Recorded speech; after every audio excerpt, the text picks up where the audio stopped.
On dit que le mal est la plus puissante des armes de l'athée face à la croyance du chrétien. Car l'existence du mal pose en effet la question suivante. Si Dieu est amour et que Dieu est tout-puissant, pourquoi permet-il que le mal existe?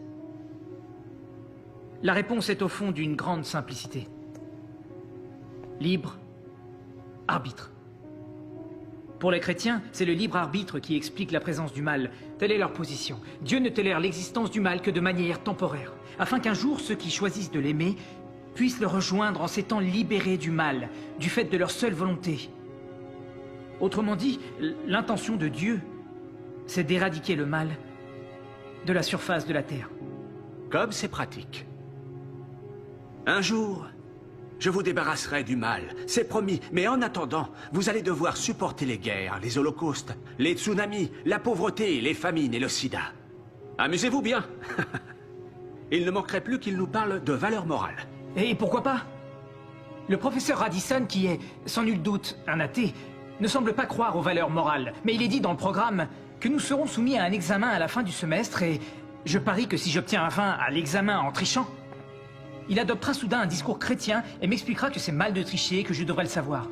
Mais cette morale, sur quoi est-elle fondée? Si mes actions ont pour but de m'aider à réussir, pourquoi est-ce que je ne tricherai pas? Pour les chrétiens, le fondement de la moralité, la distinction entre bien et mal, c'est la ligne droite qui conduit directement à Dieu. Ah, nous avons donc besoin de Dieu pour avoir des principes moraux? L'idée d'une morale athée est tout à fait impossible? Non, non, mais sans Dieu, il n'y a pas de raison d'être moral. On ne peut même pas définir ce qu'est un comportement moral.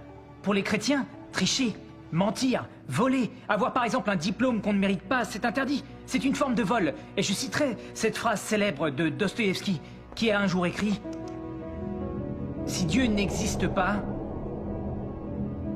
alors tout est permis. » Et non seulement permis, mais vain. Si M. Radisson a raison, alors tout cela, cette lutte, ce débat, ce que nous déciderons ici est dénué de sens. Nos existences et nos morts n'ont pas plus d'importance que celle d'un poisson rouge. C'est complètement absurde. Finalement, ce que vous nous dites, c'est que tout cela se résume à un choix. Croire ou ne pas croire. Exact. C'est tout à fait ça. C'est la question. Et la différence entre votre position et ma position, c'est que vous leur retirez le droit de choisir. Vous leur demandez d'affirmer d'entrée de jeu qu'ils ne sont pas croyants. Oui, parce que je veux les libérer. Parce que la religion n'est qu'une sorte de virus mental que les parents transmettent à leurs enfants dès le plus jeune âge. Et le christianisme est le pire de ces virus. Il s'immisce dans nos vies lorsqu'on est malade, faible ou impuissant. La religion est donc une maladie? Oui, c'est une véritable infection. C'est l'ennemi de la raison. La raison? Monsieur, ça fait longtemps que vous y avez renoncé. Vous n'enseignez pas ici la philosophie. Ni même l'athéisme, en vérité. Ce que vous enseignez, c'est l'anti-théisme. Vous êtes athée, mais ça ne vous suffit pas. Il faut que chacun de nous vous suive dans cette voie. Pourquoi refuses-tu la vérité? Tu veux les entraîner dans le piège de la superstition? Je veux qu'ils puissent choisir par eux-mêmes, comme Dieu le souhaite. Si tu savais comme j'attends le moment de te voir échouer. Mais qui voulez-vous voir échouer, professeur? Moi? Ou Dieu?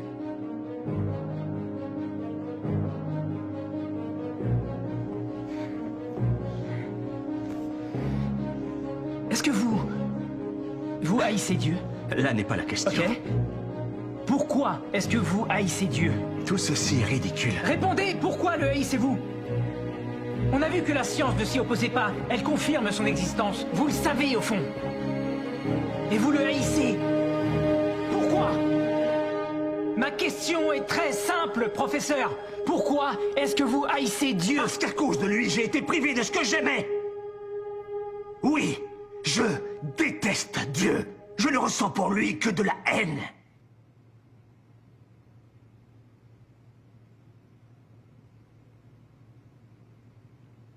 Comment pouvez-vous le haïr s'il n'existe pas?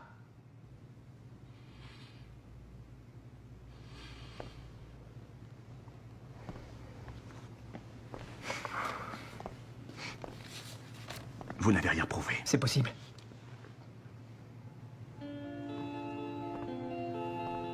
C'est à eux de choisir.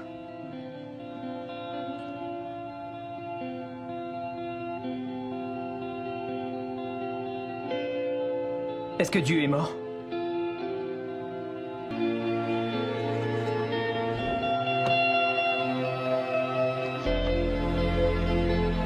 Dieu n'est pas mort. Dieu n'est pas mort. Dieu n'est pas mort. Dieu n'est pas mort. Dieu n'est pas mort. Dieu n'est pas mort. Dieu n'est pas mort. Dieu n'est pas mort. Dieu n'est pas mort. Dieu n'est pas mort. Dieu n'est pas mort. Dieu n'est pas mort. Dieu n'est pas mort.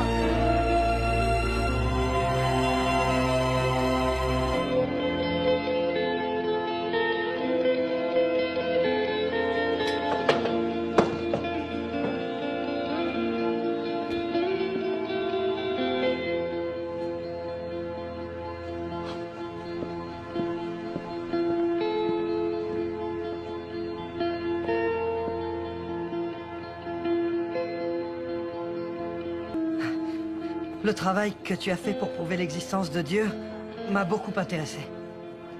J'en suis ravi. Oui, et ça a changé plein de choses. J'ai décidé de suivre Jésus. C'est génial, Martin. J'ai une idée. Je t'emmène quelque part, viens. Ok. Viens.